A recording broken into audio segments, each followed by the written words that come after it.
ಜೀವನದಲ್ಲಿ ಎಷ್ಟೇ ದೊಡ್ಡ ಸಮಸ್ಯೆ ಬಂದರೂ ಶ್ರೀಕೃಷ್ಣನ ಮೇಲೆ ನಂಬಿಕೆ ಇರುವ ಹೃದಯ ಎಂದಿಗೂ ಸೋಲುವುದಿಲ್ಲ. ನಮ್ಮ ಮುಂದೆ ದಾರಿ ಕಾಣಿಸದ ಸಮಯ ಬರುತ್ತದೆ. ಯಾರೂ ನಮ್ಮ ಜೊತೆ ಇಲ್ಲ ಎನ್ನುವ ಭಾವನೆ ಬರುತ್ತದೆ. ಎಲ್ಲ ಪ್ರಯತ್ನಗಳು ವಿಫಲವಾಗುತ್ತಿರುವಂತೆ ಅನಿಸುತ್ತದೆ. ಆದರೆ ಅಂತಹ ಸಮಯದಲ್ಲೇ ನಾವು ಕೃಷ್ಣನನ್ನು ನೆನಪಿಸಿಕೊಳ್ಳಬೇಕು. ಕೃಷ್ಣನು ನಮಗೆ ಕಲಿಸುವುದು ಏನೆಂದರೆ, ಭಯದಿಂದ ಸಮಸ್ಯೆ ದೂರವಾಗುವುದಿಲ್ಲ, ಆದರೆ ಧೈರ್ಯದಿಂದ ಸಮಸ್ಯೆಯನ್ನು ಎದುರಿಸಿದಾಗ ನಮ್ಮೊಳಗಿನ ಶಕ್ತಿ ನಮಗೆ ತಿಳಿಯುತ್ತದೆ. ಜೀವನದಲ್ಲಿ ಏನಾದರೂ ಕಳೆದುಕೊಂಡಾಗ ನನ್ನ ಜೀವನ ಮುಗಿಯಿತು ಎಂದು ಯೋಚಿಸಬೇಡಿ.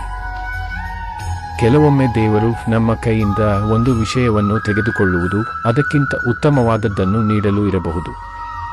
ನೀವು ಇಂದು ನೋವು ಅನುಭವಿಸುತ್ತಿದ್ದರೆ ನೆನಪಿಟ್ಟುಕೊಳ್ಳಿ, ಈ ಸಮಯವು ಕಳೆದು ಹೋಗುತ್ತದೆ. ನೀವು ಒಬ್ಬರೇ ಅಲ್ಲ. ನಿಮ್ಮ ಕಣ್ಣೀರನ್ನು ಮನುಷ್ಯರು ನೋಡದಿದ್ದರೂ ನಿಮ್ಮ ಹೃದಯದ ನೋವನ್ನು ದೇವರು ನೋಡುತ್ತಾನೆ. ಆದ್ದರಿಂದ ಕೃಷ್ಣನ ಮೇಲೆ ನಂಬಿಕೆ ಇಡಿ. ನಿಮ್ಮ ಕರ್ತವ್ಯವನ್ನು ಪ್ರಾಮಾಣಿಕವಾಗಿ ಮಾಡಿ. ಯಾರಿಗೂ ಕೆಟ್ಟದನ್ನು ಬಯಸಬೇಡಿ. ನಿಮ್ಮ ಮನಸ್ಸನ್ನು ಶುದ್ಧವಾಗಿಟ್ಟುಕೊಳ್ಳಿ.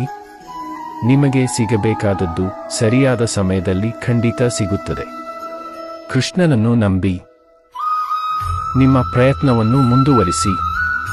ನಿಮ್ಮ ಜೀವನದಲ್ಲಿ ಒಳ್ಳೆಯ ದಿನಗಳು ಖಂಡಿತ ಬರುತ್ತವೆ.